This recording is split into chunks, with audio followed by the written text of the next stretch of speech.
what I truly believe that, you rightly said, we are almost at the cusp of becoming the next Israel for the world.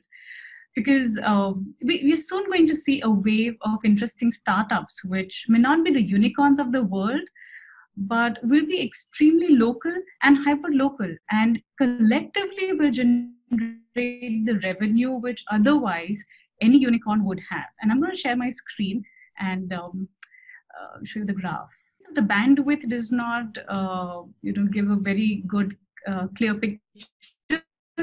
Just let me know. I'll switch off the video. Okay. So some decades back, we followed this innovation bell curve, and thereafter, which was followed by the S curve, which then prevailed.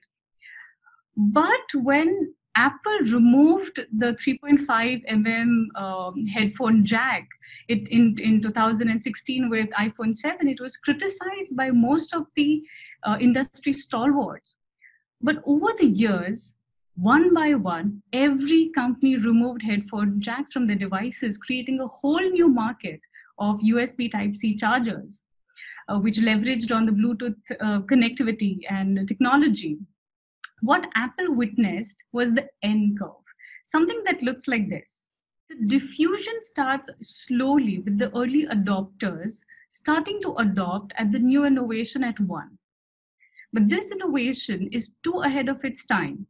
So it antagonizes the core market, pushing the early adopters to revert back to the earlier market paradigm, and thus creating an uncanny valley, which is denoted by 2.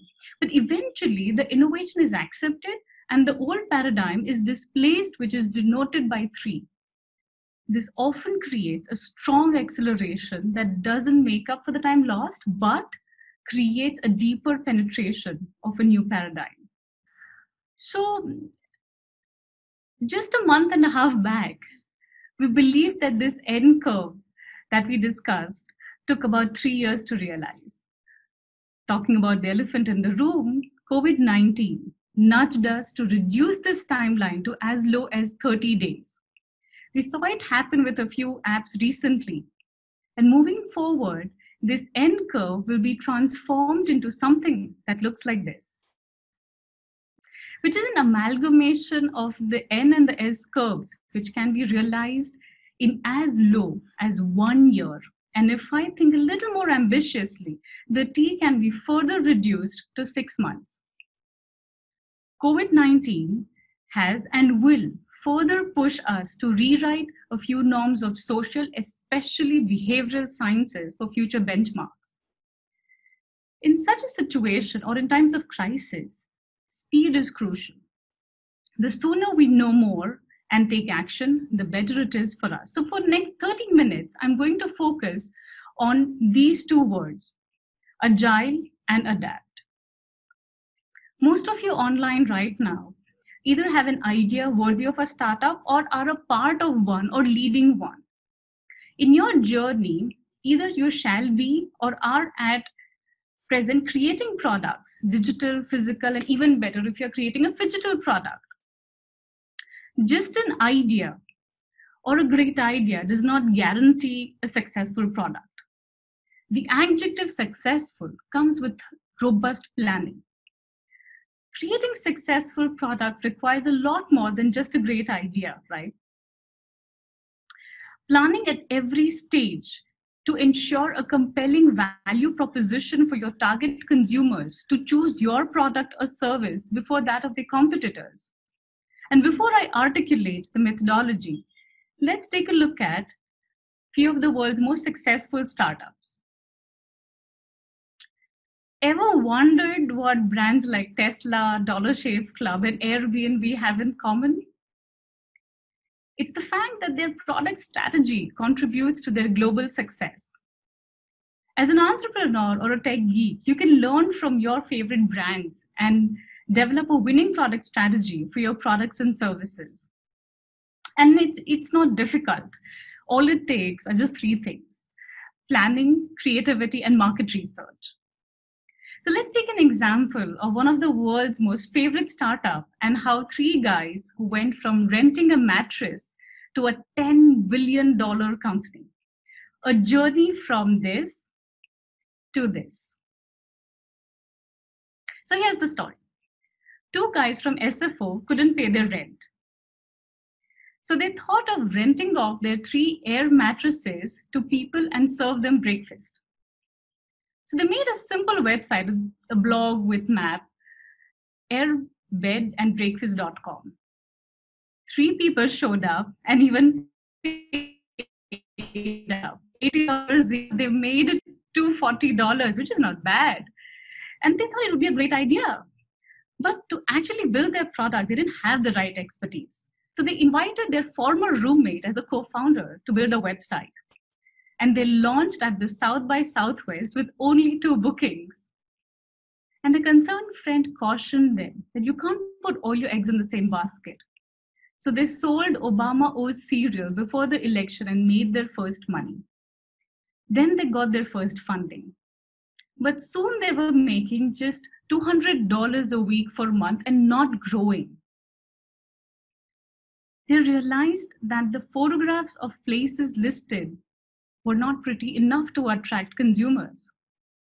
So they went from door to door and clicked beautiful pictures of the listed properties. And just within a week, they started to grow at $400 a week. And just when things were going awesome, they were rejected by a New York-based VC for funding. I'm sure that VC is really petrified right now with the opportunity that he's lost. And a few months down the line, they raised $600,000 from Sequoia. Consecutively, they raised a little more than 7 million and then a little more than 100 million from many investors. And half a decade back, they were valued at $10 billion. If we analyze, there are a few milestones in their journey. First, they had a great idea. Probably they had a bunch of ideas and they chose one. They detailed it out a little bit, converted that into a concept, tested their concept in a very frugal manner with simple blog and a map website. They tested the business model, they earned money from it. They developed the product, reached out to the right audience, tested the market, improvised, adapted, and ensured that the changes that they make resulted in commercial viability. Which actually, if we rearrange in an order, gives us a 7-step roadmap for your product to service, constituting what we call as product strategy. So first, generating ideas, step 1. It's not going to come on one fine Monday morning that, hey, I'm a great idea and I'm sitting into your brain right now. It comes with a continuous systematic process that will identify opportunities. And in order to improve your chances for success, here are some very effective techniques of generating ideas and the right kind of ideas. Number 1, dimensional analysis. Why is a product built this way? What are the impact of removing certain features or adding a few features? Number 2, problem analysis. This is very interesting. Most of us do this very often. What problems does your target audience face? How are these problems solved with products and services within the category? Which solutions could be improved? What problems are unresolved and how could we resolve them? And to understand this further, let us look at one of the most fabulous examples, the VIP fridge magnet. It's a path-breaking solution to a commonly found insight.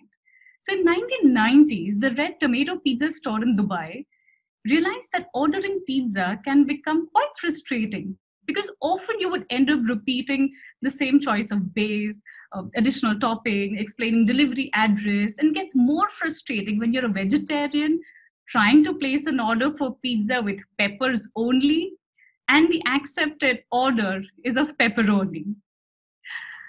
They noticed that the average ordering time increased up to 5 minutes. So they mined this opportunity and created a simple VIP, which stands for Very Important Pizza Fridge Magnet, which is delivered to the stores preferred consumers with their favorite pizza choice preset into the hardware chip. All they have to do next when they have an urge to have a pizza is just press the button on the fridge magnet, and the pizza will be soon delivered to their doorstep. In case their preferences changed, they would go online and change it. In case they press the magnet by mistake, they can cancel the order from their phone with a simple SMS, and it worked on all kinds of handsets because of the simplicity of the platform and zero dependency on any app. With just one loyalty device that costed them less than $5, their sales went up by 500%. And that's the power of a potent idea and mining out the right opportunity. So let's take another example. A toothbrush company figured out that their consumers wanted a premium experience, a brush that is designed to clean the entire external surface of the tooth, a device that enables the right motion and pressure, a smart device that can plow back some data about the consumer's habits and help them perform the activity effectively and consistently. Oral-B Smart 4 electric toothbrush designed their smart toothbrush catering to all of these benefits that their audience wanted. And such ideas can be sieved from something what we call benefit structure analysis, which is number 3 in terms of various methodologies of generating ideas. So within your category, what benefits does your audience want? And what if these deficiencies exist between the wants and the realities, and how would you make it available for your consumers? How can you meet these unmet wants? So more often than not, when one is facing a particular situation, is when he or she gets creative and designs for these unmet needs and wants. For example, a common insight is that when a bunch of friends do house parties and want to experiment with their beverages, often don't have the right place to look for the right list of ingredients and recipes. Another amazing insight being that the beverage bottles come in various sizes and shapes, and storing them, dispensing liquid from them is an ordeal in itself. And lastly, no one wants to run out of supplies in the middle of the party. So Pernod Ricard invested in the Gutenberg Project, a digital platform where consumers scout for some amazing recipes based on their preferred taste palettes, catalog them, save them, and share them with their friends. But the thunder lies in the product, which actually looks like this. Isn't this amazing? So storing is convenient. It's as convenient as stacking a few books together. One could dispense liquid without fearing spillage and with single hand. Once the contents diminish from the package, the red light alerts the host to replenish the same. And by integrating e-commerce and hourly deliveries, it is as good as never running out of your supplies. So take a look at how opportunities are mined from scenarios and what we call as the scenario analysis, which is at number 4. Looking towards the future, what opportunities might exist and what might be the impact on your audience? This is what scenario analysis or testing gives you as opportunities. These are just 4 tried and tested ways by which we could generate some potent ideas. But once we have these ideas, what next? The journey begins now. Next, we need to weigh these ideas. One of the best ways to weigh a product idea is by listing all the stakeholders' benefits with respect to features and functions. This will also create a robust spine for advertising and marketing communication across all stakeholders. Let's take another example. With many competitors in the market selling luggage or suitcase, the battle is to create more and more add-on features like USB cable, easy access for laptops, fancy colors, patterns, etc. to tag along with the core main function of being strong and sturdy, because it's a suitcase, it's a luggage piece at the end of the day. American Tourister went back to their drawing board and strengthened what was actually their core idea, which was strength. And they made their products stand out by sheer robustness. To communicate this USP to their target audience and increase engagement, they married their innovation with their audience's hyperlocal context and came up with a tagline: Survive Mumbai, survive the world. So if something survives traveling in local trains in Mumbai, it will survive any commute in the world. And this is a fantastic way to communicate that their luggage pieces are suitable for any rugged condition. And this is one way to screen an idea, which is by listing all the stakeholders' benefits with respect to features and functions, which will also create a robust spine for advertising and marketing communication. But apart from this, there are many other parameters that one can use to screen their ideas and weigh them in a standardized manner, like adoption and competition, investments, risks, cost with respect to execution and scale, risk with respect to sale, market availability, core function or allied features, potential pricing and profit margins, regulatory constraints, intellectual property rights, etc. So the goal is to eliminate the weak ideas and focus only on the strong ones. Once the idea is screened, it needs to mature and detailed out as a concept. Often the same idea will have multiple concepts with different hypotheses to be tested with market audience. So step number 3, concept testing should be a quick, inexpensive process that helps to identify initial consumer attitudes. One needs to test these concepts in a very frugal manner, which could be as simple as a page with written description or product with featured benefits, or even a picture drawing of the product.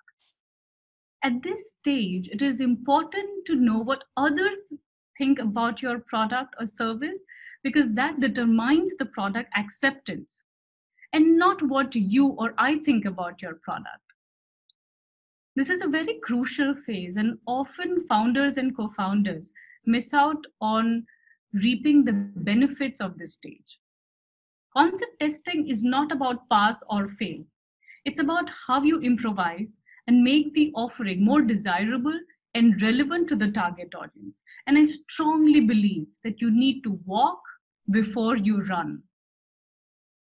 Once the product is addressing the unmet needs and is also desirable by the consumers, it's time to test the business model and financial planning, which is step number 4. And this is directly proportional to the offering one lays on the table. Most of us have these 2 apps on our phones to deliver us food. Both of them have their own USPs, which are very well defined. Zomato for ratings and gold, Swiggy for quick deliveries and store. But depending upon our need, we choose which one to opt for. But then we had another giant trying to squeeze into the Indian market. The new entrant needs to understand what the projected size of the market is, what will it cost to develop the product and distribution channel, what is the competitor offering, how does the competition compare with your new product, and so on and so forth. And in this entire juggle, it really didn't work out for them. And you know that some years back, it got acquired by Zomato.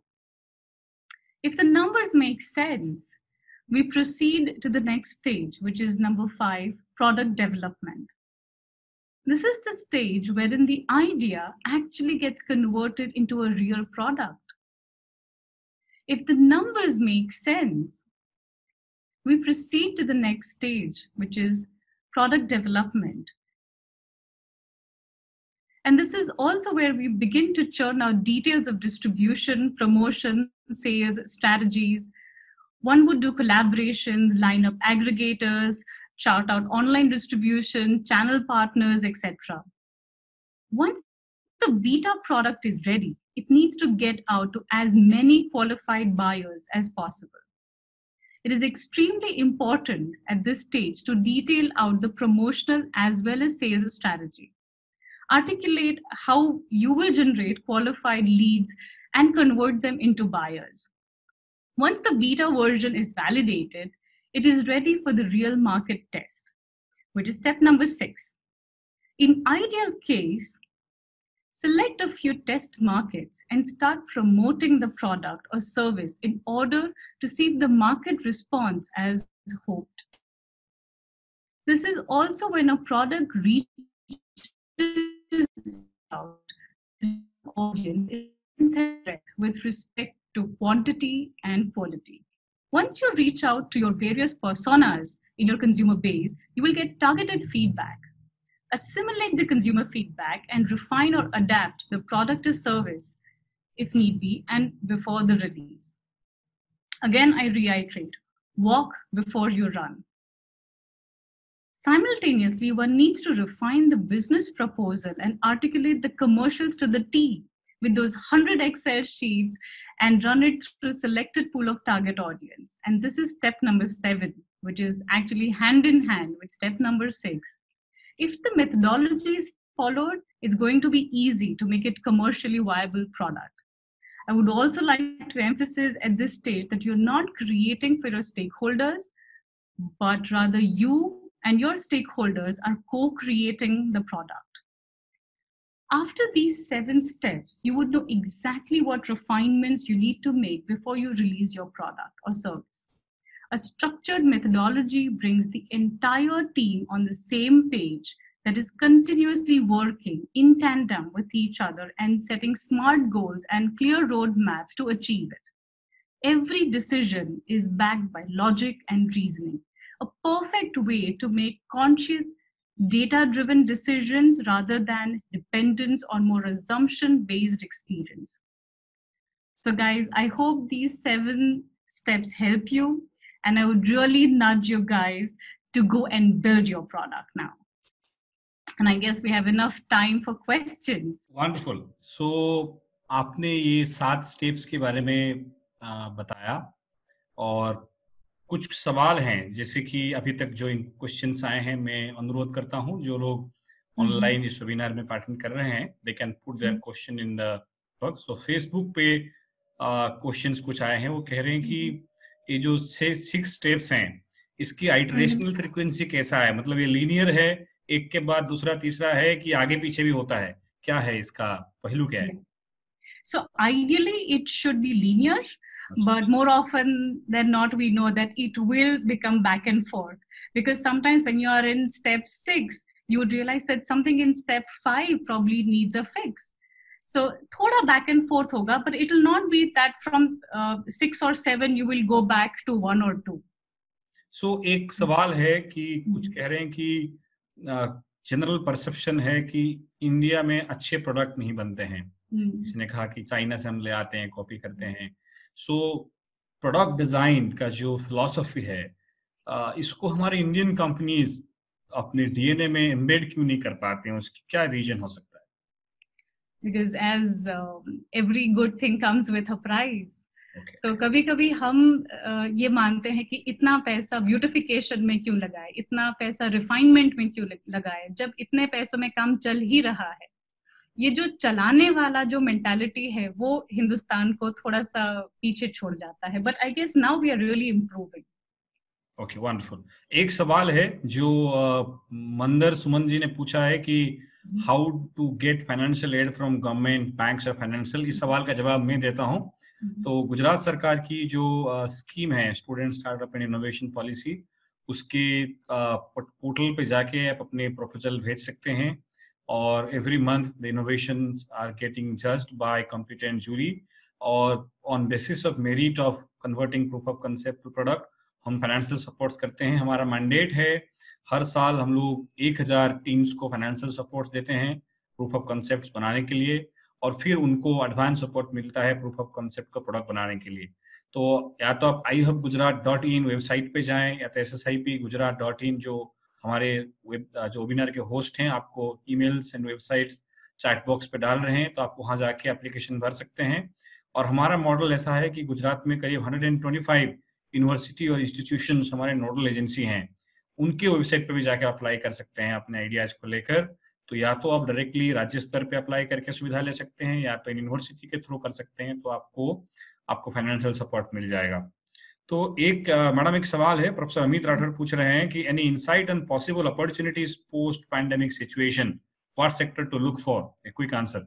Sure. Actually अभी हम बहुत सारा Covid पे focus कर रहे हैं, which is a very short lived phase for our lives, and by that I am not the impact and the severity of the episode. But when I look at 20 years, 50 years down the line, this will be 1 year or probably 2 years, right? So when we look at which particular verticals that we have to focus on, I think with respect to COVID, मुझे नहीं लग रहा कि हमें सोचना चाहिए। हाँ, इससे हमें कुछ सीखना चाहिए कि कल को अगर हमें ऐसी सिचुएशन दोबारा आए, may not be COVID-19, but it could be any other thing. It could be any natural calamity or a man-made. तो हम जो भी प्रोडक्ट और सर्विस आज बना रहे हैं, वो उस पर्टिकुलर सिचुएशन में भी काम करें। So I would, sorry, go ahead. Yeah, please continue. I highly recommend कि हम जितना डिपेंडेंसी कोई एक प्लेटफॉर्म पे रखेंगे, तो हमें जो आज असुविधाएं आई हैं वो कल भी आएंगी। So we have to create or rather think from a systemic perspective. हम कोई भी vertical choose कर सकते हैं. There is no particular focus per se. हाँ, पर platform specific नहीं होना चाहिए कुछ भी. Is what my 2 bits on that. Wonderful. Pranab Kumar ji का सवाल है, what things to keep in mind while choosing among the service based idea design? आप सर्विस बेस्ड अगर सोल्यूशन बनाना चाहते हैं, तो उसके लिए आपका ये जो वैल्यू चेन आपने बताया, प्रॉब्लम आइडेंटिफिकेशन से लेकर कमर्शियलाइजेशन में, उसमें क्या बदलाव करना पड़ेगा या उसमें कुछ स्पेसिफिक स्टेप्स पे ध्यान देना पड़ेगा क्या? आई थिंक ये जो मेथोडोलॉजी है वो कंज्यूमर और सारे स्टेक होल्डर्स को ध्यान में रख के बनाई है। तो आप प्रोडक्ट बनाए कि सर्विस बनाए, ultimately it is for an end consumer. तो आपका जो मेथोडोलॉजी है वो सेम ही रहेगा। So the value chain will same. Only thing is probably you can stress more on something else. Kushal ji पूछ रहे हैं, is there a repository of startup ideas available somewhere from where we can take cues and move forward? Absolutely. I mean, there are many portals. All the innovations, 2,500 plus innovations that we have supported, their titles and informations are available on ssipgujarat.in website. If you want to see more innovations, there is National Innovation Foundation India.org and also the Startup India portal.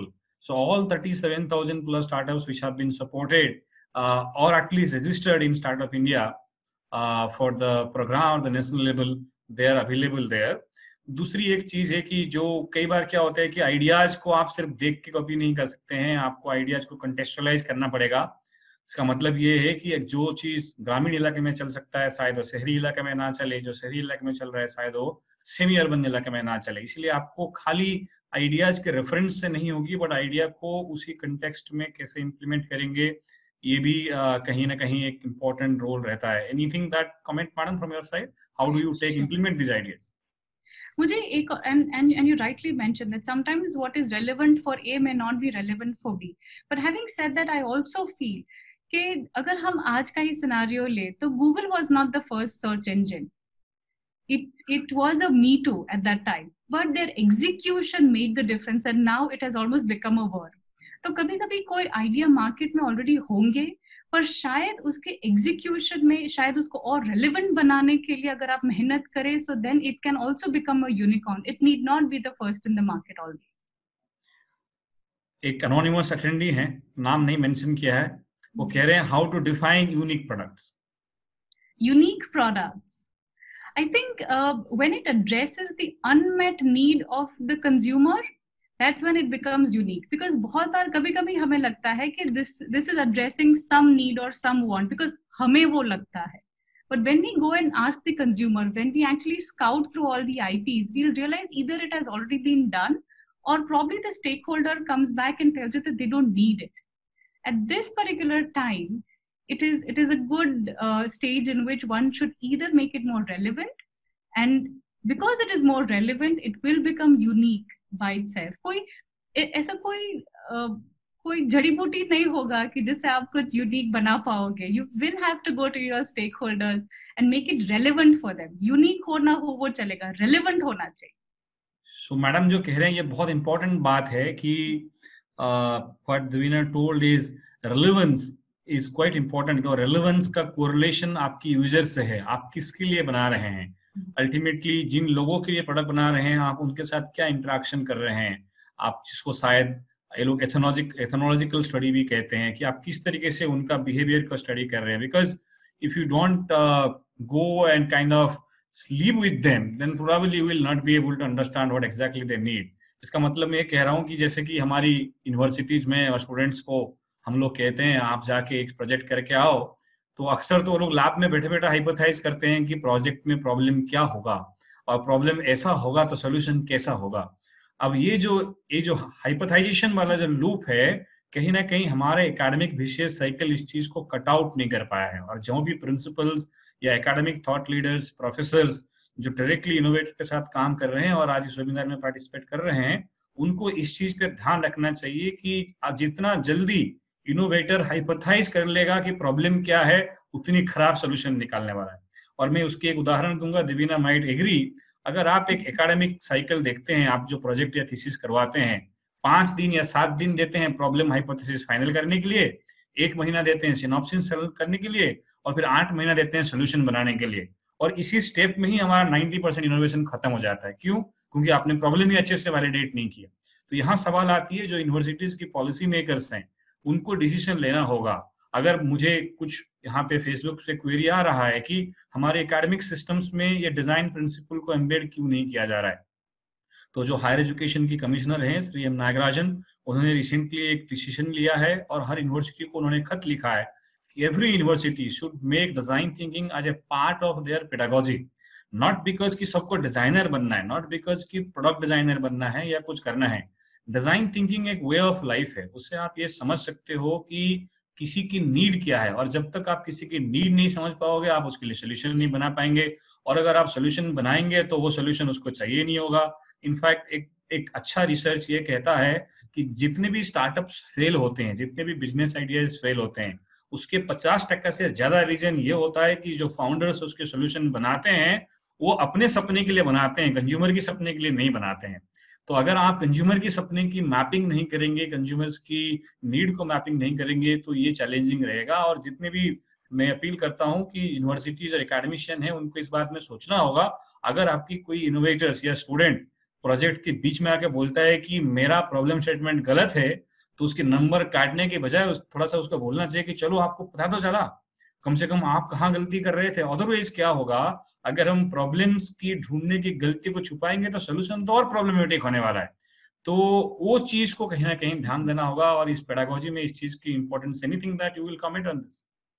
You rightly charted it out well, sir. I mean, I think, and मुझे नहीं लगता marks really matter, to be very honest. मतलब आप भी बताए, when was the last time somebody asked you आप कौन से college से graduate किए हैं या कितने percentage आए थे 10th में 12th में.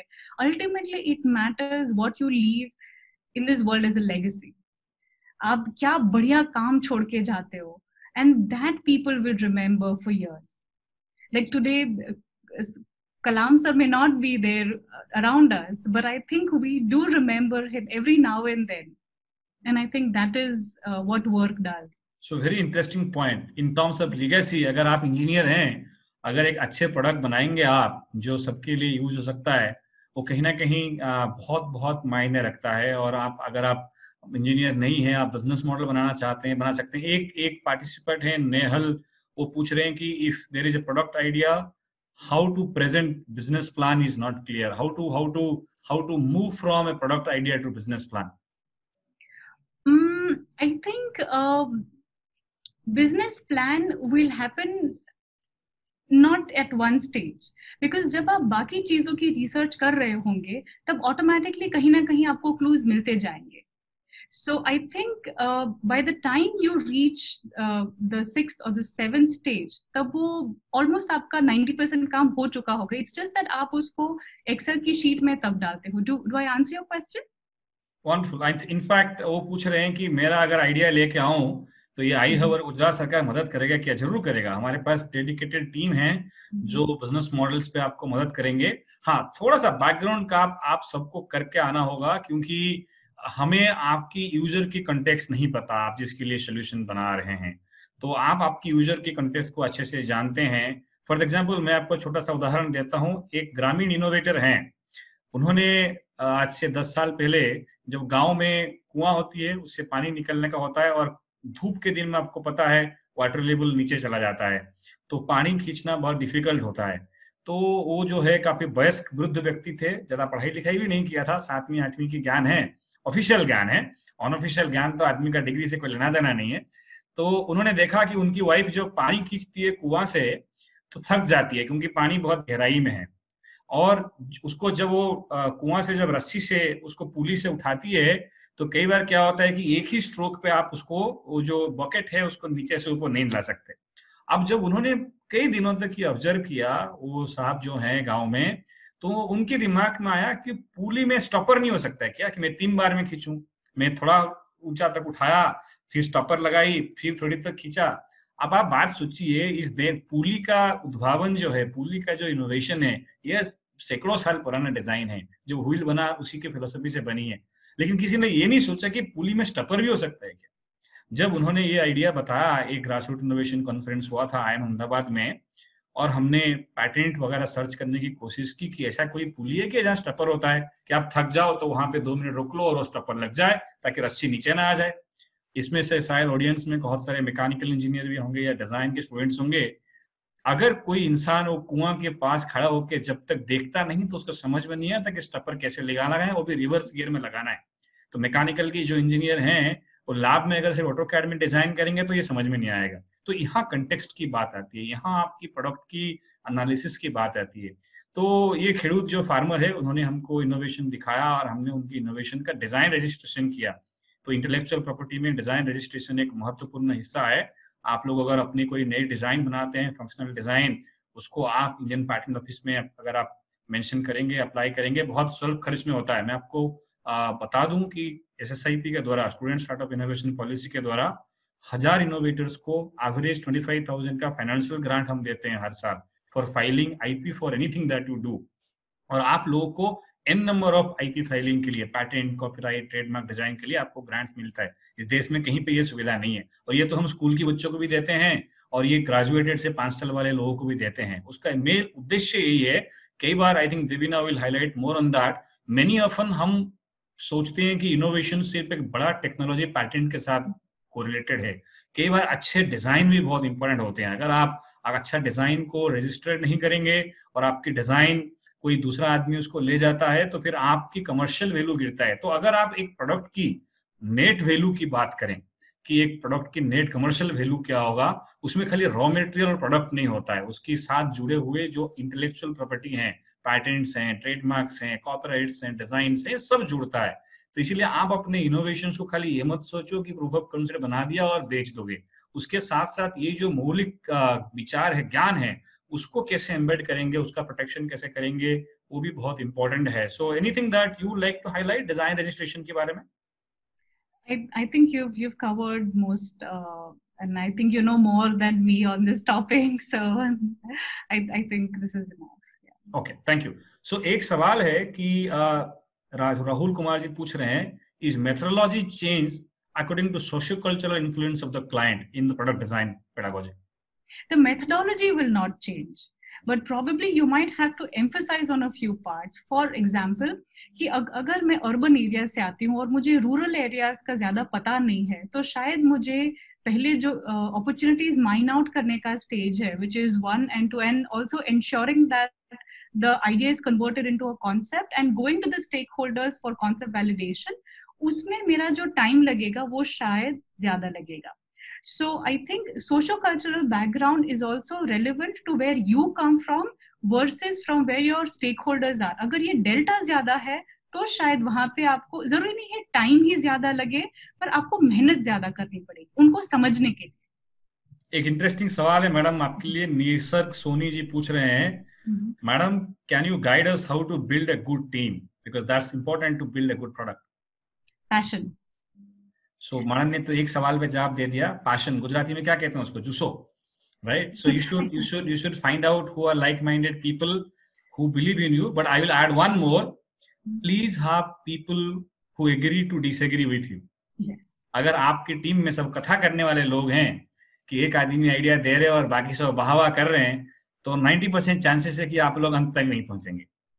आपकी टीम में क्रिटिकल फीडबैक देने वाले लोग चाहिए, ताकि आपकी आइडियाज को, आप जब कोई बोलते हैं कि नहीं हमको ऐसा करना चाहिए, तो उस टाइम पे कोई आदमी रेशनल क्रिटिसिज्म दे सके। आप क्रिटिसिज्म का मतलब ये नहीं कि कुछ दोस्त ऐसे भी होते हैं जो बिना कारण क्रिटिसिज्म देते हैं, वो भी खराब है। ऐसे लोग भी साथ मत रखिएगा कि जो बिना कारण क्रिटिसिज्म करते हैं।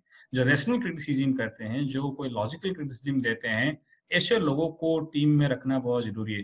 बट शायद इनका क्वेश्चन ये है कि अगर मैं स्टार्टअप चला रहा हूं तो मेरे टीम में प्रोडक्ट डिजाइनर होना जरूरी है क्या? That's what probably he is trying to understand. ये क्वालिफिकेशन के हिसाब से प्रोडक्ट डिजाइनर हो ना हो, ये मैं उतना इम्पोर्टेंट नहीं मानूंगी। But in terms of problem solving के हिसाब से कोई होना चाहिए जो जिसको मैकेनिकल का नॉलेज हो। अगर आप कोई मैकेनिकल प्रोडक्ट बना रहे हो, बेसिकली कोई भी टीम बनाने के लिए आपको एक टीम की जरूरत पड़ेगी जहाँ पे सबके एक्सपर्टीज अलग हो। So for example, if I am good at product design, I might need somebody with a good business sense. I might need somebody, अगर मैं कोई टेक प्लेटफॉर्म बना रही हूँ तो टेक्नोलॉजी बैकग्राउंड से जो शायद कोडिंग कर पाए। और फिर ऐसे अलग अलग एक्सपर्टीज वाले जब इकट्ठे होंगे तो उनका जो कंस्ट्रक्टिव क्रिटिसिज्म होगा वो प्रोडक्ट को अलग लेवल पे आगे मार्शल करेगा। अगर हम जैसे I might love to work with my own friends from my own batch, पर हमारा एक्सपर्टीज वर्टिकल सिमिलर होता है, तो then maybe on an emotional ground we might be a good team, but professionally शायद वो जो पेस पे हमें दौड़ना चाहिए वो शायद कम हो जाता है। And also I feel कि एक और टेक्निक है जिससे आप अपना टीम अच्छे से बना सकते हो, वो है पर्सनालिटी ट्रेट्स। कि कभी कभी so there is a proper system in which you can identify which personality you are। तो कोई भी टीम मेट को पहले तो ऑब्वियसली सारे को-फाउंडर्स जुड़ जाएं, वही एक बड़ी बात है, पर उसके बाद जब आप स्केल अप कर रहे हो, जब आप अपनी लीडरशिप बना रहे हो, तब ये पर्सनालिटी ट्रेट वाला एक एग्जाम जरूर अपने जो भी मेंबर्स टीम को ज्वाइन कर रहे हैं उनको वो लेना चाहिए, so that you know. Sometimes what happens is कि कभी कभी कोई टीम मेंबर बहुत ही शांत रहता है, अलूफ रहता है, तो हमें लगता है कि वो पार्टिसिपेट क्यों नहीं कर रहा, may be that team member is not enjoying.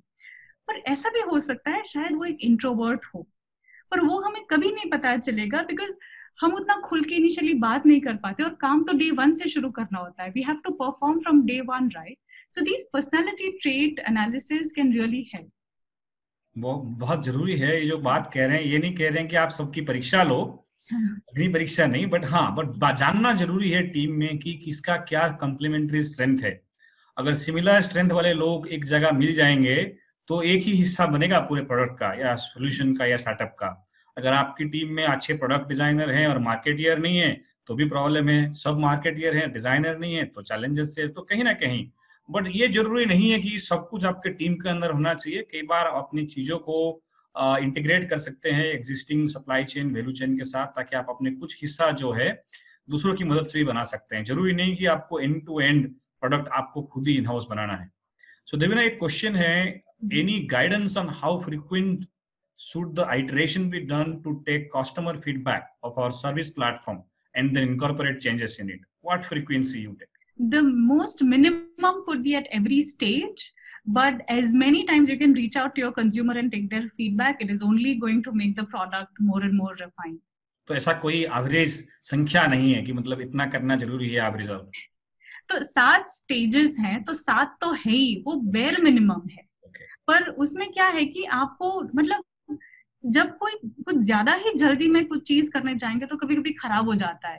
इसलिए every time you face a hurdle, every time a decision needs to be made, वो डिसीजन के पहले हमेशा कंज्यूमर के पास जाएं, या सारे स्टेक होल्डर, जरूरी नहीं है कि हमेशा कंज्यूमर होगा, कभी कभी वो सप्लाई चेन का बंदा होगा, कभी कभी कोई और बंदा होगा जो एक स्टेक होल्डर है, may not be the end consumer, उनके पास जाके वैलिडेट कराएं अपनी हाइपोथेसिस और फिर वो डिसीजन ले।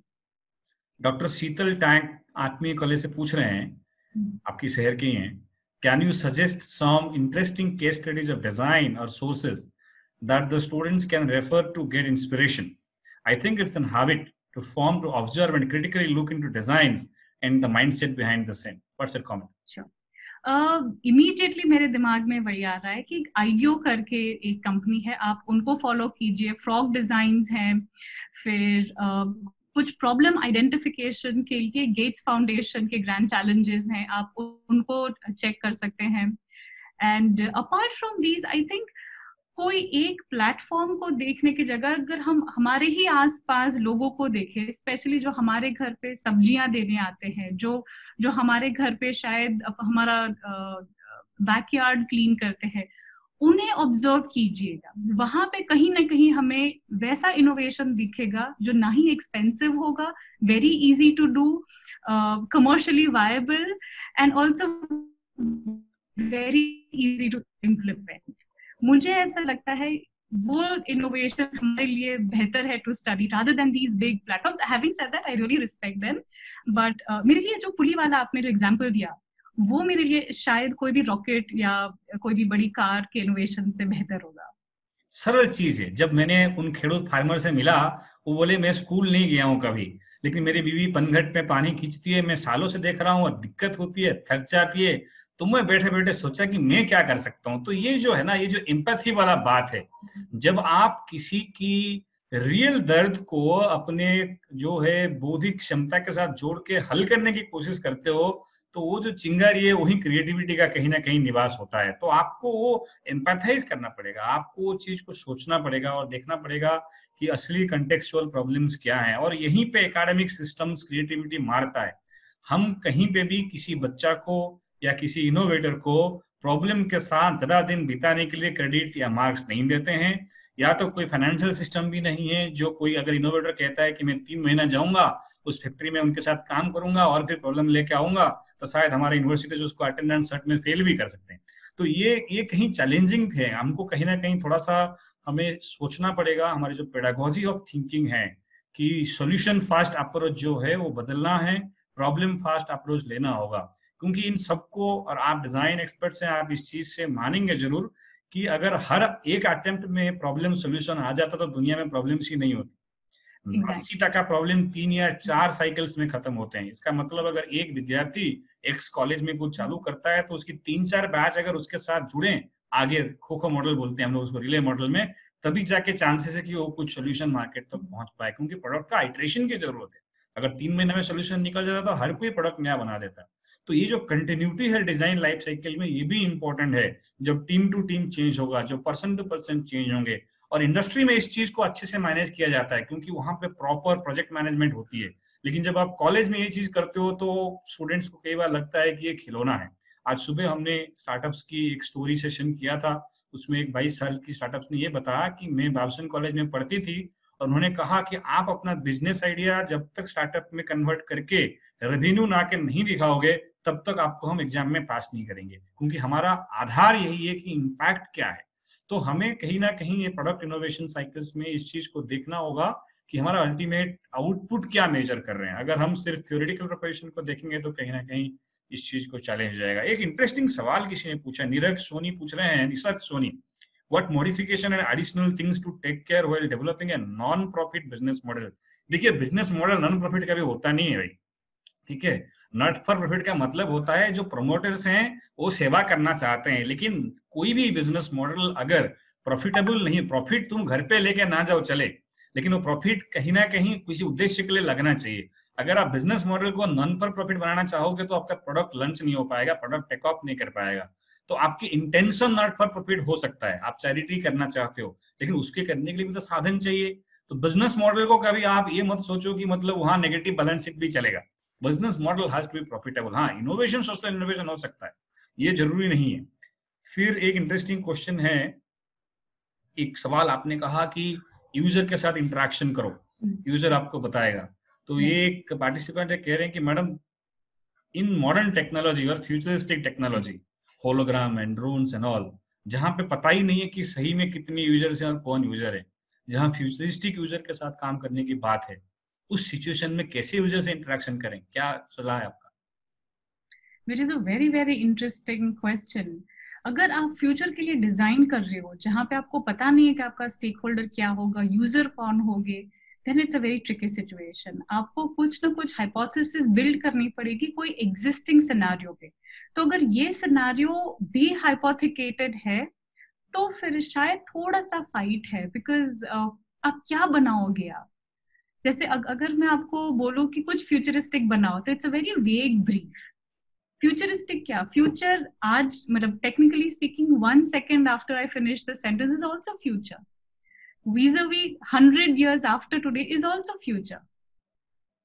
तो ये थोड़ा सा ट्रिकी है, and I am probably not experienced enough to probably give a very relevant answer for this.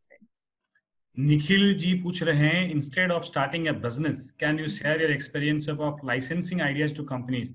मैं इसकी थोड़ा सा जवाब दे देता हूँ. देखिए, ऐसा है कि इसमें एक निखिल सुनबारिया बोल रहे हैं कि मैं अपना आइडिया अच्छा बनाऊंगा, प्रोडक्ट बनाऊंगा, लेकिन मुझे धंधा नहीं करना है, तो कैसे उस चीज को लाइसेंसिंग करूं या क्या करूं. देखिए, ये बहुत इंपॉर्टेंट क्वेश्चन है. दुनिया में अक्सर जो इनोवेटर होते हैं ना, वो बहुत ही गंदे एंटरप्रेन्योर होते हैं. और जो एंटरप्रेन्योर होते हैं ना, जरूरी नहीं कि वो प्रोडक्ट इनोवेशन खुद किया हो, और उसका एक रीजन है, उसका एक बिहेवियरल रीजन है. इनोवेटर क्या करता है? इनोवेटर ऐसा आत्मा है जो हर बार अपनी बच्चा की इंप्रूवमेंट चाहता है, मतलब आइडिया रूपक बच्चा का इंप्रूवमेंट चाहता है. आज उसने 2 गियर लगाएगा, कल 3 गियर लगाएगा, कल 4 गियर लगाएगा, और वो एक ही आइडिया को बार बार रिफाइन करने की कोशिश करता है. एंटरप्रेन्योर कौन होता है? एक लेवल के बाद आइडिया को ठप करना है, यूजर का सैटिस्फाई नीड करना है, और उसको धंधे पे ले जाना है. तो इनोवेटर अगर एंटरप्रेन्योर बनना चाहता है, तो एक लेवल ऑफ मैच्योरिटी के बाद अपना आइडिया रिफाइनमेंट को स्टॉप करके बिजनेस मॉडल की तरफ जाना होगा. अगर आप कंटिन्यूअस रिफाइनमेंट करते ही रहोगे तो आपके प्रोडक्ट स्टैंडर्डाइजेशन नहीं होगा. तो हाँ, इसीलिए जो लोग अच्छे इनोवेशन करके बोलते हैं कि नहीं हमको खुद को नहीं करना है, you can license it out, you can give it to any companies, and you must be happy to know that most of the global corporations are overnight looking to you to see if you are doing good things. If you look at Google, if you look at Microsoft, if you look at IBM, if you look at Boeing, they are aggressively looking for technology innovations which have been filed patents and designed by you. क्यों? उसका 2 reason है. एक reason यही है, जब 50,000 engineer एक factory में, एक कंपनी में काम करते हैं, तो उनकी सोच एक ही डायरेक्शन में चलता है. जब आप छोटे छोटे स्टार्टअप पूरे देश में, पूरी दुनिया में अलग अलग जगह पे काम करते हो, आपकी सोच अलग अलग होती है. तो प्रोबेबिलिटी कि आप नया सोचें आपके पास ज्यादा है अदर देन वो 50,000 पढ़े लिखे आदमी जो एक कमरे में बंद है, मतलब एक माइंडसेट में बंद है एक कंपनी में. इसीलिए जो बड़ी बड़ी कंपनीज हैं, टेक्नोलॉजी लाइसेंसिंग के जरिए में अच्छे आइडियाज को लेके आते हैं. कई बार तो खाली लाइसेंसिंग नहीं करते हैं, पूरे बिजनेस मॉडल्स को भी एक्वायर करते हैं. जैसे आप लोगों ने फेसबुक, इंस्टाग्राम की स्टोरी सुना होगा, या जितने भी इस तरीके से केसेस हैं. यूट्यूब को जब गूगल ने, वीडियो कंटेंट एनालिसिस की टूल को जब गूगल ने जब एक्वायर किया, तो यूट्यूब के पास करीब उस टाइम पे 150 पैटेंट्स थे. किस तरीके से वीडियो एनालिटिक्स 2004 में बन सकता है. और तो गूगल ने उसको क्यों लिया? क्योंकि उसको पता था कि अगर हम कंटेंट पे जाना चाहते हैं तो कहीं ना कहीं आगे वीडियो कंटेंट की भी बात आएगी, एनालिटिक्स की बात आएगी. तो बहुत शुरुआती स्टेज में यूट्यूब की पूरी कंपनी की जो आईपीज थी वो हुए. और अक्सर कई बार जब कंपनी एक्वायर्स होते हैं या कंपनी की वैल्यू निकली जाती है, तो आपकी जो लाइसेंसिंग पैटेंट्स हैं या आपने जो पैटेंट्स किया है उसकी बेसिस पे बहुत कुछ वैल्यूज होता है. और चाहे जो लाइसेंसिंग वैल्यू जो है खाली पैटेंट्स पे नहीं होता है, कॉपीराइट, ट्रेडमार्क, डिजाइन सब पे ऊपर होता है. तो ये अच्छी चीज है. जरूरी नहीं है कि हर इनोवेटर को एंटरप्रेन्योर बनना है, लेकिन ये जरूरी है कि कोई अच्छा आइडिया एंड यूजर तक पहुंचे. आप इसकी एक्सक्यूज नहीं ले सकते हैं कि भाई मैं तो इनोवेटर हूँ और मैं अपने कलाकारी से इनोवेशन करता रहूंगा और वो मार्केट में पहुंचे या ना पहुंचे. उस इनोवेशन का कोई मतलब नहीं है. मैं आपको क्लैरिफाई कर दूं, वो इनोवेशन जो एंड यूजर तक नहीं पहुंचता है उसको इनोवेशन नहीं कह सकते हैं. जस्ट अ मेयर प्रोडक्ट और एन आइडिया, जब वो किसी की लाइफ में या किसी इकोनॉमिक इम्पैक्ट करता है तभी जाके उसको इनोवेशन की परिभाषा में डाल सकते हैं. I'd like to add here. Please. Yeah, please continue.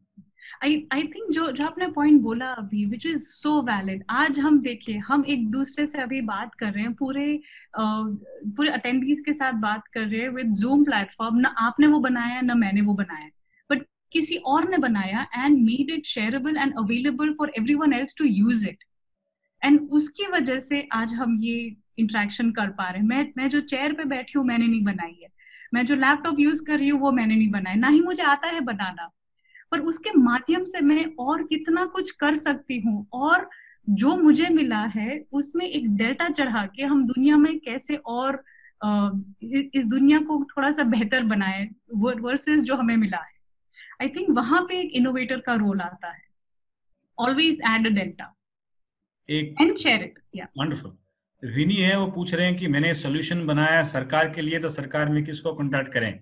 देखिए, सबकी सरकार है, आप ही खुद सरकार भी हैं, लेकिन अभी तक अगर आपका सोल्यूशन नहीं पहुंचा है, आप आई हब को लिखिए, SSIP को लिखिए, आपको हमारी टीम वहाँ पे ईमेल आईडी शेयर करेंगे, और अगर आपकी सोल्यूशंस पे सर्टेनली कुछ इम्प्लीकेशन हो सकता है तो हम जरूर आपको बिजनेस टू गवर्नमेंट सेगमेंट में पायलट करने की मौका देंगे. हाँ, कई बार बिजनेस टू गवर्नमेंट में थोड़ी सी डिफिकल्ट होती है क्योंकि टेंडरिंग प्रोसेसेस और बहुत सारी चीजें होते हैं, लेकिन अगर आपके सोल्यूशन में सही में पोटेंशियल है तो definitely there are ways to get it out. जैसे कि मैं आपको एक छोटा सा उदाहरण देता हूँ. अभी बहुत लोगों ने कहा कि कुछ वीडियो कॉन्फ्रेंसिंग प्लेटफॉर्म में सिक्योरिटी का इशू है, तो भारत सरकार की टेलीकॉम मिनिस्टर ने क्या किया, उन्होंने कहा कोई भी इनोवेटर या स्टार्टअप हमारे लिए अगर वीडियो कॉन्फ्रेंसिंग स्टार्टअप बनाएगा तो हम 1 करोड़ रुपया के उसको सीड ग्रांट्स देंगे. तो सरकार तो तुमसे आगे है, सरकार तो चाहता है सोल्यूशन के लिए, लेकिन ये मैटर करता है कि आप सही प्रॉब्लम सॉल्व कर रहे हो कि नहीं, जो सरकार को चाहिए या कम्युनिटी को चाहिए. अगर आप ऐसा प्रॉब्लम सॉल्व कर रहे हो जो गवर्नमेंट या किसी को इमरजेंसी नीड नहीं है, तो शायद सरकार को इंटरेस्ट नहीं होगा. लेकिन अगर आप बोलो कि मेरे पास ऐसा एक सोल्यूशन है, राजकोट में है या सूरत में है या बॉम्बे में है, ये लोग हंटिंग में जाएंगे. देखिए, कॉर्पोरेशन और गवर्नमेंट दोनों को इनोवेशन की जरूरत है. Ultimately they need to survive, आपसे हमसे ज्यादा. So definitely there is a hunger, but इसको लेना चाहिए. एक सवाल ये हमारे लिए है, after filing IPR for product design for technology X, during the filtration of review phase of SSIP, if it is realized that the design technology of that product can be better, is there a provision of alter the application? Absolutely. हम कहाँ कहते हैं पहला solution से दुनिया बदलने वाला है. You can file multiple applications, you can improve the product, you can go for a new version. आप अगर देखेंगे all these auto companies, they produce a new car, new version, they don't change IC engine, right? The IC engine is same what Manchester के लोगों ने बनाई थी, लेकिन फिर भी हर साल नया कार बनता है, नया IP बनती है, नया डिजाइन बनता है, तो इंप्रूवमेंट कर सकते हैं. ऐसा कहीं लक्ष्मण रेखा नहीं लिखा है हम लोगों ने कि आपने एक एप्लीकेशन लिया और एक ही तरीका करेंगे तो आपको हो सकता है. मैडम, आपके लिए बहुत इंटरेस्टिंग क्वेश्चन है, can we have your presentations? Aparna Tripathi. Yes sure, मैं लिंक भेज दूंगी. हाँ, तो मैडम कोई ब्लॉग में या उनकी वेबसाइट पे डेफिनेटली आपको शेयर करेंगे, और उस चीज को जो है आप लोग शेयर कर सकते हैं. वो पूछ रहे हैं, इज देयर एनी, अंकित पूछ रहे हैं, is there any platform which can help us in creating proof of concept? ये डिजिटल प्रोडक्ट्स और सर्विसेज के लिए पूछ रहे हैं आप? मोस्टली शायद, आई गेस. अच्छा, सो इसमें ऑल्सो इट्स लिटिल वेग, पर अगर आप जैसे कोई वेबसाइट बना रहे हो, आप ई-कॉम टेस्ट करना चाहते हो, तो शॉपिफाई है जिसमें आप थोड़ा सा टेस्ट कर सकते हो. पर आइडियली ये थोड़ा सा टारगेटेड क्वेश्चन हो तो मैं थोड़ा बेहतर आंसर दे पाऊँ, बट आई एम श्योर कोई ना कोई होगा. अगर हम उसकी एक रिपोजिटरी बना के आपको शेयर करेंगे. हाँ जी. हम लोग क्या कर रहे हैं अभी, हम लोग एक कॉमन रिपोजिटरी पूल बना रहे हैं iHubgujarat.in पे. ऑल पब्लिक जो रिसोर्सेस हैं, ओपन सोर्स सुविधाएं हैं, उसका एक रिपोजिटरी बनाएंगे ताकि इनोवेटर्स को इधर उधर ढूंढने की जरूरत नहीं है. सिंगल पॉइंट इंटरफेस पे उसको सुविधा मिल सकता है, ताकि ट्रांजैक्शन कॉस्ट है कोई आइडिया को प्रोडक्ट बनाने के लिए वो कम से कम हो, ताकि उस चीज को जल्दी से जल्दी इनोवेशन को मार्केट में उतारा जा सकता है. एक बहुत इंटरेस्टिंग क्वेश्चन है, probably you will like to answer it. How to become a good leader? क्या लीडर को सब कुछ आता है या आना चाहिए? नहीं, लीडर को कभी कुछ आता, मतलब सब कुछ आए वैसा तो नहीं हो सकता. हाँ, पर वो एनकरेज सबको करते हैं. कोई भी आइडिया छोटा नहीं होता है, कोई भी व्यक्ति को अंडरमाइन नहीं करना चाहिए. आई थिंक लीडर बनने के लिए कोई स्टैंडर्ड रूल नहीं है. आई थिंक वो प्रैक्टिस से बनते हैं, वो बचपन से बनते हैं. हम स्पोर्ट्स के माध्यम से उसकी शुरुआत होती है. ऐसा मेरा मानना है कि जो भी एक अच्छा लीडर होगा, कहीं ना कहीं उसके अंदर एक स्पोर्ट्समैन जरूर छुपा होगा, बिकॉज वो हारना जानता है, और वो हार के उठ के वापस जीतने की कोशिश करना जानता है. और वो तब तक नहीं गिव अप करता जब तक वो एक पर्टिकुलर गोल को रीच नहीं करता. वो जीत हो या नो हो, that is secondary. Because and I think you'll agree to this that every good leader may not win immediately, but at the end of the journey they have won. Wonderful. It's like Krishna in Mahabharata, you know, he might have lost a lot of battles, but then finally he could let virtuous people win. So one of the interesting questions Tripti Moria is asking to you, what is the importance of product appearance? If I'm talking about hardware, is aesthetic important? Yes, very much. Why not? In fact, see, aesthetics बहुत ही interesting area है. जैसे हम बहुत बार ऐसे बोलते हैं कि beauty कितना इम्पोर्टेंट है, तो उसका एक बहुत ही एक अच्छा एग्जाम्पल देना चाहूंगी कि बहुत सारे हमारे, जिसे हम कहते हैं कि हिंदुस्तान के सबसे खूबसूरत लेडीज हैं, उन्होंने भी आर्टिफिशियली अपने चेहरे को थोड़ा ठीक ठाक कराया है. तो जिसे हम एक बेंचमार्क मानते हैं, उनका बेंचमार्क कुछ और है. तो एस्थेटिक इंटीग्रेशन कोई भी प्रोडक्ट में होना बहुत ही जरूरी है, पर वो साइंटिफिक बेस पे होना चाहिए. फॉर एग्जाम्पल, अगर आप कोई कोई भी मॉल में जाएं या हाइपर मार्केट में जाएं, अगर आप दूर हो कोई शेल्फ से और आप देखें तो मोस्ट ऑफ द टाइम सारे जो क्रीम्स होंगे वो एक साथ रखे होंगे. दूर से आपको पता चल जाएगा कि कौन सा क्रीम मेन के लिए है और कौन सा क्रीम विमेन के लिए है, and then you will be drawn towards that. ये जो मैंने एनालॉजी दी, उस टाइप का aesthetic intervention is necessary because that can drive sales. जहां पे वो ब्यूटिफिकेशन ऐसे ही है, कोई रीजन नहीं है, कोई लॉजिक नहीं है, फिर शायद वो जरूरी नहीं है. Do I answer the question? Yes. Sanjay Joshi ji कह रहे हैं कि education system is not design for innovation, we need to change the basics. Faculty से एक्सपेक्टेशन थोड़ा इंप्रूव करना है. बहुत सही कह रहे हैं आप. देखिए, ऐसा है, इस देश में अगर आप प्रॉब्लम्स के बारे में थीसिस लिखने के लिए बोलेंगे ना, हर आदमी 30 पन्ना का थीसिस लिख सकता है क्या प्रॉब्लम्स है. बट कहीं ना कहीं थोड़ी सी अप्रोच बदलने की जरूरत है कि उन एजुकेशन सिस्टम में भी अगर हम, जो लोग, आप जैसे जो लोग अच्छा काम कर रहे हैं, जिन्होंने अच्छा काम किया है, उनको ढूंढे और उन लोगों को अगर हम लोग बाकी लोगों के लिए उदाहरण बनाए, बाकी लोगों के लिए इंस्पिरेशन बनाए, तो कहीं ना कहीं ये नेगेटिविटी के बीच में भी हम पॉजिटिव चीजों को देख सकते हैं. क्योंकि वही तरीका है लोगों को इंस्पायर करने के लिए, और कोई दूसरा तरीका नहीं है. आपकी बेहतरीन तरीका यही है कि आप किस तरीके से एग्जिस्टिंग एग्जाम्पल से आप लोग जो है आप बाकी लोगों को इंस्पायर कर सकते हो. तो वो एक इम्पोर्टेंट फिलॉसफी है जिसको आपको समझना होगा. और एक सवाल है यहाँ पे, ये पूछ रहे हैं कि आपने डिजाइन के साथ काम किया, तो आपने कोई खास प्रोडक्ट बनाया जिसमें आपको सीखने को मिला. आप क्या प्रोडक्ट बना रहे हैं आजकल? मुझे हर एक प्रोडक्ट में कुछ ना कुछ सीखने को मिला है. In fact I have hardly worked under the same vertical again, from health care to consumer goods to agriculture to ecom etcetera. मुझे हर प्लेटफॉर्म से सीखने को मिला, बट सबसे ज्यादा अगर मैं कहूँ कहाँ से सीखने को मिलता है, तो वो है घर से और इंस्टीट्यूट से जहाँ से आप पढ़े हैं. आप, आपका फैमिली आपको कितनी सारी चीजें सिखाता है, not just in terms of values, but in terms of कैसे छोटी छोटी डेली हमारी एक्टिविटीज में हम इनोवेशन लेके आते हैं. इंस्टीट्यूट में जो प्रोफेसर्स हमें कोट एंड कोट ज्ञान देते हैं, आई थिंक उससे मैंने सबसे ज्यादा सीखा है. बिकॉज वो कभी ये नहीं सिखाते कि ये चीज सही है या गलत है, वो मेथोडोलॉजी सिखाते हैं जिससे हमें फ्यूचर में भी पता चले कि कौन सी चीज सही है या गलत, वो कैसे पहचाने. वो जो पद्धति है वो सिखाते हैं, और वो आई थिंक इज समथिंग जो एक बार आप सीख लो फिर वो लाइफ लॉन्ग रहती है, चाहे वो पर्सनल लाइफ में आप यूज करें या प्रोफेशनल में. वंडरफुल. एक पैनलिस्ट कह रहे हैं कि मैं suggest a leader is a person who brings the best out of his team member. सही बात है. अगर आप लीडर हैं तो आप सबको जो है उनके अंदर की जो हुनर है उसको किस तरीके से निकाल सकते हैं, वो एक बहुत बड़ी चीज है. मेरे को याद है जब हमने पहली बार गुरु दिवस के दिन हमने सोचा कि गुरु की डेफिनेशन क्या होना चाहिए, हमने एक कंपटीशन किए थे बच्चों के बीच में, आज से 7-8 साल पहले.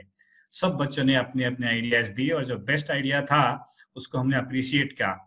तो उसने कहा कि गुरु वो होता है जो मिट्टी को मूर्ति में कन्वर्ट कर सकता है. इसका मतलब ये है कि अगर आप खाली एक फंक्शनल प्रोडक्ट नहीं बना रहे हो, उसके अंदर वैल्यू डाल रहे हो, आप उस चीज को एक एस्पिरेशनल चीज बना रहे हो, तो कहीं ना कहीं मैं मिट्टी और मूर्ति में वही चीज देखता हूँ जो एक प्रूफ ऑफ कंसेप्ट और फंक्शनल प्रोडक्ट की डिफरेंस है कि क्या आप उसको एस्पिरेशनल बना पा रहे हो, क्या उसको इंस्पायरिंग बना पा रहे हो. ये बहुत जरूरी है कि आप इस चीज को पहले से ध्यान दें. और एक सबसे इंटरेस्टिंग बात है, अगर हैरान की बात यह है, हमारा देश में आज की तारीख में all India council of technical education जो AICTE है, मैंने उसके इनोवेशन काउंसिल में जुड़ा हूँ. हर साल 10 लाख बच्चे प्रोजेक्ट्स और थीसिस बनाते हैं, आप जैसे कॉलेजेस की बच्चों की जैसा, मैकेनिकल, केमिकल, हर जगह पे 10 लाख बच्चे 10 महीना लगाते होंगे तो 1 करोड़ महीना हो गया.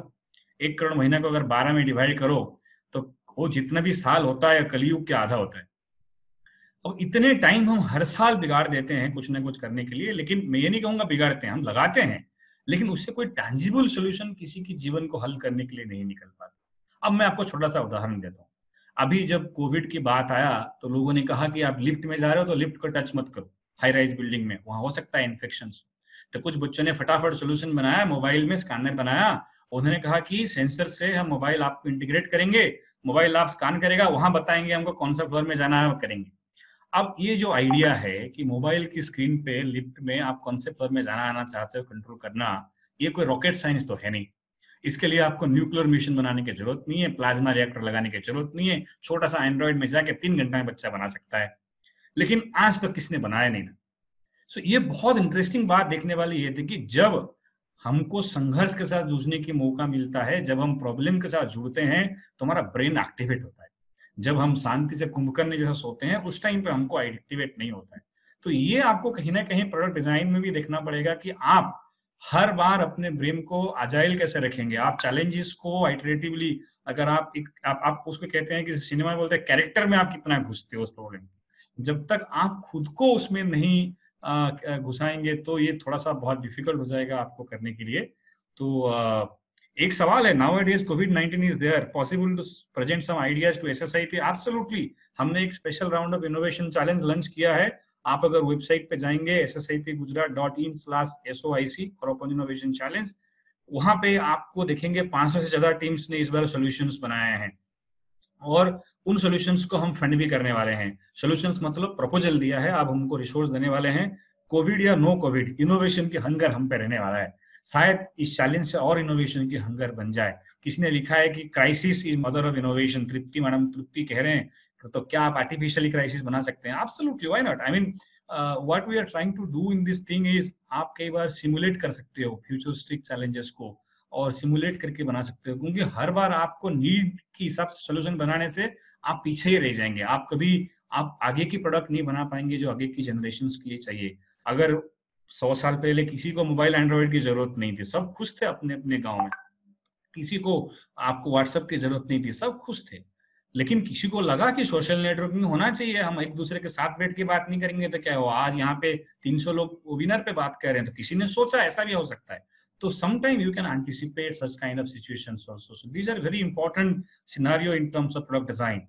So I think we will take 2 or 3 more questions to finish up this session. Somebody is asking if I have an idea, a digital platform, how I can sell that into a company. Would you like to take Devina, or should I address? I think I'll address after you. Please go ahead. Okay. सो पहली चीज ये है कि idea का कोई दम नहीं होता इस देश में, आइडिया तो सबके पास है। अगर आप खुद की डायरी मेंटेन करना चालू करो, सुबह उठ के बाथरूम जाने से लेकर रात को बिस्तर तक 1000 आइडिया आपको भी आते होंगे। और इस देश में ऐसे भी 150 करोड़ लोग हैं, तो मल्टीप्लाई कर दो 1000 में, तो आइडियाज की तो कमी नहीं है। मेनी पीपल कहते हैं, बहुत लोग कहते हैं India is a graveyard of ideas. ठीक है, तो आप लेकिन आइडिया को आगे कैसे लेके जाएंगे, उसको एग्जीक्यूशन कैसे पे लेके जाएंगे? आपको कहीं ना कहीं प्रूफ ऑफ कंसेप्ट बनाना होगा। अगर आप प्रूफ ऑफ कंसेप्ट बनाएंगे तभी जाके इन कंपनियां आप पे इंटरेस्ट होंगे। अगर गूगल ने सिर्फ बोला होता, यूट्यूब अगर सिर्फ बोला होता कि हम वीडियो बनाएंगे, वीडियो शेयरिंग प्लेटफॉर्म, तो शायद इंटरेस्ट नहीं होगा। लेकिन उन्होंने दिखाया। वही चीज व्हाट्सएप ने फेसबुक के लिए किया। जब व्हाट्सएप ने इतना जल्दी से कस्टमर्स को एडिक्टेड कर पाया, तब जाके उसका प्रूफ ऑफ कंसेप्ट को फेसबुक ने मुंह मांगी कीमत पे खरीद के दिया, राइट। जबकि आप सबको जान के हैरान होगी, जिस दिन फेसबुक ने व्हाट्सएप को एक्वायर किया, तब तक व्हाट्सएप ने 1 रुपया नहीं कमाया था अपने बिजनेस मॉडल से, not a single penny. But because it has significant amount of user base जो एडिक्टेड थे इस प्लेटफॉर्म को यूज करने के लिए, that was a future anticipation की people can be monetized if they use it. आज हम लोग फ्री यूज करते हैं, tomorrow it can be monetized for advertising. Direct benefit हो सकता है, इनडायरेक्ट फाइनेंसिंग हो सकता है।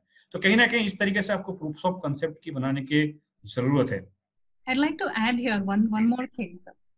एक ये है कि आप ये मत सोचिए मुझे कंपनी बनानी है, कंपनी तो बन जाएगी। आप ये सोचिए मुझे कैसे एक इनोवेटिव प्रोडक्ट मार्केट में लेके आना है। अगर एक्सीलेंस है आपके पास, तो आपका जो मॉनेटरी कॉम्पनसेशन है वो तो होना ही होना है, आज नहीं तो कल, कल नहीं तो परसों।